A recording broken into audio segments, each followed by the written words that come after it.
जय हिंद। नमस्कार। मैं अमन कुमार पांडे आप लोग को ब्राइट पब्लिकेशन के यूट्यूब चैनल पर बहुत बहुत स्वागत करता हूं और आशा करता हूं कि आप लोग इस चैनल को सब्सक्राइब कर चुके होंगे। यदि अभी तक आप लोग में से कोई भी अभी तक इस चैनल को सब्सक्राइब नहीं किए हैं तो चैनल को सब्सक्राइब कर लेंगे और बेल आइकन भी प्रेस कर लेंगे। ठीक है, तो चलिए आज हम लोग आते हैं क्लास 6 के प्रश्नावली 12.4 के जितने भी क्वेश्चन हैं उस क्वेश्चन को इस वीडियो में सॉल्व करेंगे और अच्छे से समझते हुए पढ़ाई करेंगे। ठीक है, तो चलिए क्वेश्चन पर आते हैं। तो क्वेश्चन नंबर 1 है कि निम्नलिखित प्रश्नों के उत्तर दीजिए। देखिए जो क्वेश्चन यहाँ पर दिया गया है उसका हम लोग को उत्तर देना है। तो चलिए क्वेश्चन पर आते हैं। तो क्वेश्चन नंबर ए है कि सुशीला की वर्तमान आयु 1 वर्ष लीजिए। ठीक है, मान लीजिए कि सुशीला या आप अपने कहीं ले लीजिए कि आपका वर्तमान आयु x है। ठीक है, x वर्ष है वर्तमान आयु। तो बताइए, क्वेश्चन नंबर 1 इसका बोल रहा है कि बताइए कि 5 वर्ष पूर्व उसकी आयु कितनी थी। 5 वर्ष पहले आयु कितना था। मान लीजिए कि अभी वर्तमान में इसके x की जगह पर मान लीजिए कि 10 वरिष्ठ है, वर्तमान एज उसका 10 वर्ष हो रहा है। तो 5 साल पहले उसका कितना एज होता। 5 साल, 2 साल पहले उसका कितना एज होगा। वर्तमान में 10 साल एज है तो 2 साल पहले उसका कितना एज होता होगा। तो 8 साल, यानी 2 साल कम होगी, यही ना। तो हमने क्या किया कि हम लोग घटा दिए। तो वही चीज यहाँ पर है कि 5 वर्ष पूर्व उसकी आयु कितनी थी तो हम लोग घटा देंगे। तो 5 वर्ष पूर्व उसकी आयु क्या हो जाएगी, x - 5, ये इसका आंसर हो जाएगा। क्लियर है कि नहीं। दूसरी बात हम एक चीज बता देते हैं, आप लोग ध्यान दीजिए कि यहाँ पर पूर्व दिखाई देगा तो घटाना है, पश्चात दिखाई देगा तो उसमें जोड़ना है। पूर्व और बाद, पूर्व दिखाई देगा यानी पहले तो उसमें घटा देना है और बाद बोलेगा तो उसमें क्या करना है कि जोड़ देना है। क्लियर है, तो इसका आंसर हो जाएगा x - 5। दूसरा क्वेश्चन है कि बताइए कि 4 वर्ष बाद वह कितने वर्ष की हो जाएगी। तो 4 वर्ष बाद, तो हम बाद के लिए क्या करेंगे, बोले थे कि जोड़ना है। तो x + 4 हो जाएगा। समझ में आया कि नहीं। 3 नंबर क्वेश्चन है कि सुशीला के दादाजी की आयु सुशीला की आयु की 7 गुनी है। तो सुशीला की आयु क्या है, 1 वर्ष है। ठीक है, और उनके दादाजी का आयु उससे 7 गुना ज्यादा है। तो क्या करेंगे, तो 1 में 7 से गुना कर देंगे तो आंसर क्या हो जाएगा, 7x। क्लियर है, तो उसके दादाजी की आयु क्या होगी, तो उसके दादाजी की आयु हो जाएगा 7x। क्लियर है, समझ में आया कि नहीं। उसके दादाजी की आयु क्या हो जाएगा, 7x हो जाएगा। क्लियर है। चलिए 4 नंबर क्वेश्चन है कि सुशीला की बड़ी बहन की आयु सुशीला की आयु के 2 गुने से 3 वर्ष कम है। 2 गुने से 3 वर्ष कम है। तो सुशीला की आयु है x, तो x, तो यानी उनका क्या है, उनका आयु हो जाएगा 2 गुने यानी 2x, और 3 कम है तो 3 कम, ये क्या हो जाएगा बराबर में 2x - 3।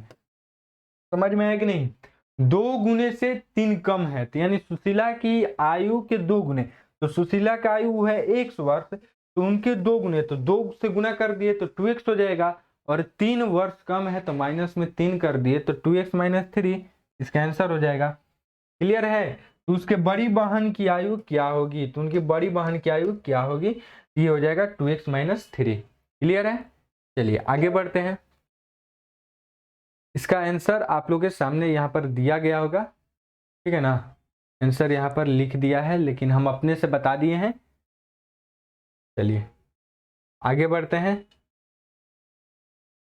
सेकंड नंबर क्वेश्चन पे, एक बार देख लेते हैं। हाँ चलिए सेकंड नंबर क्वेश्चन पर आते हैं। सेकंड नंबर क्वेश्चन है कि व्यंजकों के प्रयोग से बने निम्न कथनों के को साधारण भाषा भाषा के कथन में बदलिए। तो चलिए आइए देखते हैं। क्वेश्चन है, उदाहरण तो हमारी कक्षा 10 की विद्यार्थी हैं। ठीक है, हमारी कक्षा में x यानी 10 विद्यार्थी हैं और स्कूल में 15 x विद्यार्थी हैं।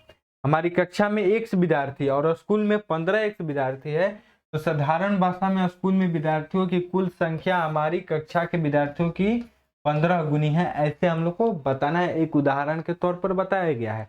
दूसरी तरह से क्वेश्चन नंबर ए पर आइए कि राखी के पास 100 रुपया है। राखी के पास 100 रुपया है तो उसकी सहेली के पास 3x रुपए है। तो उसकी सहेली के पास 3x रुपए है, तो इसको हम लोग को क्या बोलना है कि अपने भाषा में लिखना है। तो साधारण भाषा में लिखेंगे कि राखी के पास 100 रुपया है यानी राखी के कुल रुपए के 3 गुना मेरे पास है, उसकी सहेली के पास रुपए है। क्या लिखेंगे कि राखी के कुल रुपए के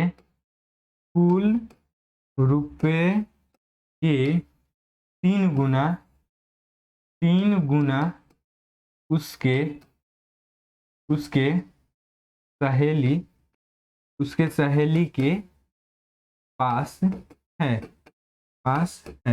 समझ में आया कि नहीं?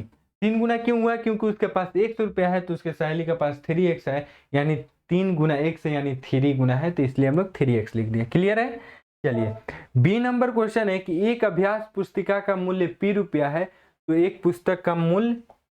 एक अभ्यास पुस्तिका का मूल्य p रुपया है और एक पुस्तक का मूल्य 4 रुपया है। तो हम लोग लिख सकते हैं कि अभ्यास पुस्तिका का मूल्य के एक पुस्तक का मूल्य 4 गुना है। अभ्यास पुस्तिका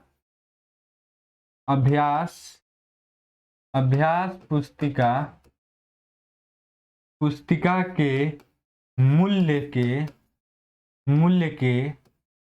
4 गुना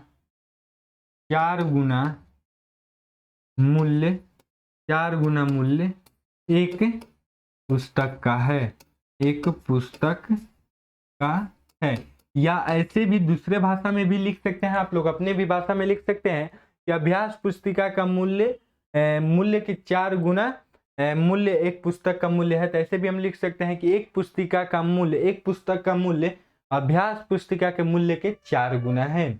ऐसे भी लिख सकते हैं कि एक पुस्तक का मूल्य अभ्यास पुस्तिका के मूल्य के 4 गुना है। समझ में आया कि नहीं? ठीक है, तो उसी तरह से आप अपने भी भाषा में लिख सकते हैं। ठीक है ना? तो चलिए सी नंबर क्वेश्चन है कि सुरेश के पास y बकरियां है और रमेश के पास y/4 बकरियां है। सुरेश के पास y बकरियां है और रमेश के पास y/4 बकरियां है। तो ऐसे हम लोग लिख सकते हैं कि सुरेश के पास की कुल बकरियों की 4 भागा यानी 4 विभाजित यानी 4 हिस्सा 1/4 हिस्सा रमेश के पास बकरियां है।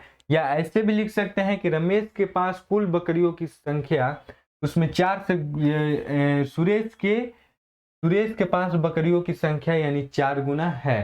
ठीक है ना? अपने भाषा में भी इसको हम लोग लिख सकते हैं। चलिए रमेश की बकरियों सुरेश की बकरियों के 1/4 भाग है, ऐसे भी हम लोग लिख सकते हैं। ठीक है, मोहन की आयु 8 वर्ष है और उसके पिताजी की आयु 4 R वर्ष है। उनकी माँ की आयु 4R - 5 वर्ष है। तो ऐसे हम लोग लिख सकते हैं कि मोहन की आयु के 4 गुना आयु उसके पिताजी का आयु है और उनके पिताजी के आयु से 5 कम उनका माता जी का आयु है। तो ऐसे लिख सकते हैं मोहन के पिताजी का उम्र मोहन से 4 गुना तथा उसकी माँ की उम्र पिता की उम्र से 5 वर्ष कम है। ठीक है, ऐसे भी हम लोग लिख सकते हैं। तो चलिए आइए हम लोग अब आते हैं 3 नंबर क्वेश्चन पे। क्वेश्चन नंबर 3 है, क्वेश्चन नंबर 3 का ए है, सपना की आयु 1 वर्ष दी हुई है। सपना का आयु यहाँ पर दिया गया है 1 वर्ष। क्या आप अनुमान लगा सकते हैं कि x + 5 और x - 3 का क्या दर्शाया गया है? देखिए यहाँ पर अनुमान लगाकर बताना है कि क्या दर्शाया गया है। तो देखिए उसका वर्तमान आयु दिया गया है 1 वर्ष और x + 5 दिया गया है, तो यानी सपना का आयु 5 वर्ष बाद का दिया गया है। आयु के 5 वर्ष बाद का आयु दिया गया है। समझ में आया कि नहीं? सपना का आयु 5 वर्ष बाद का आयु दिया गया है, यानी x + 5 यानी उसके वर्तमान आयु के 5 वर्ष के बाद का आयु दिया गया है। और ये दिया गया है वर्तमान आयु के 3 वर्ष पहले का आयु दिया गया है, क्योंकि आंसर में दिया गया x + 5 का मतलब हो गया सपना का आयु 1 वर्ष से 5 वर्ष अधिक। ठीक है, और x - 3 का मतलब है कि सपना का आयु 1 वर्ष से 3 वर्ष कम। ठीक है ना? यहाँ पर कम हो जाएगा, अधिक नहीं होगा, 3 वर्ष कम। क्लियर है? समझ में आया कि नहीं? चलिए उसी तरह से बी नंबर क्वेश्चन है कि दिया हुआ है कि कक्षा में m विद्यार्थी टेलीविजन देखना पसंद करते हैं। ठीक है, टेलीविजन देखना पसंद करते हैं। तो 3m क्या दर्शाएगा और m/2 क्या दर्शाएगा? ठीक है, देखिए दिया गया है कि एक विद्यार्थी में m विद्यार्थी टेलीविजन देखते हैं यानी टीवी देखते हैं। तो 3m क्या दर्शाता है कि जितने भी विद्यार्थी हैं उनके 3 गुना विद्यार्थी, एक कक्षा के 3 गुने विद्यार्थी क्या टेलीविजन देख रहे हैं। समझ में है कि नहीं? एक कक्षा के 3 गुना विद्यार्थी टेलीविजन देख रहे हैं। और उसके बाद कि एक कक्षा के कुल विद्यार्थी के आधा विद्यार्थी टेलीविजन देख रहे हैं। समझ में है कि नहीं? यही मतलब होगा। ये देख लेते हैं, 3m का मतलब हुआ कि कक्षा के m विद्यार्थियों की 3 गुनी विद्यार्थी टीवी देखना पसंद करते हैं। और m/2 का मतलब हो गया कि कक्षा के m विद्यार्थियों का आधा विद्यार्थी टीवी देखना पसंद करते हैं। ठीक है, एक कक्षा के आधा विद्यार्थी यानी आधा, बटा में 2 लग गया तो आधा विद्यार्थी है, वो क्या करते हैं कि उनका टीवी देखना पसंद करते हैं। क्लियर है? चलिए आगे आते हैं। इसी के साथ हम लोग का प्रश्नावली 12.4 कंप्लीट हुआ और आशा करते हैं कि आप लोगों को बहुत अच्छे समझ में आया होगा। यदि पढ़ाई अच्छे समझ में आ रहा है तो लाइक कीजिए, शेयर कीजिए और कमेंट करके जरूर बताएं कि पढ़ाई कैसी लग रही है। ठीक है, मिलते हैं फिर नेक्स्ट वीडियो में। आज के लिए इतना ही। जय हिंद, जय भारत।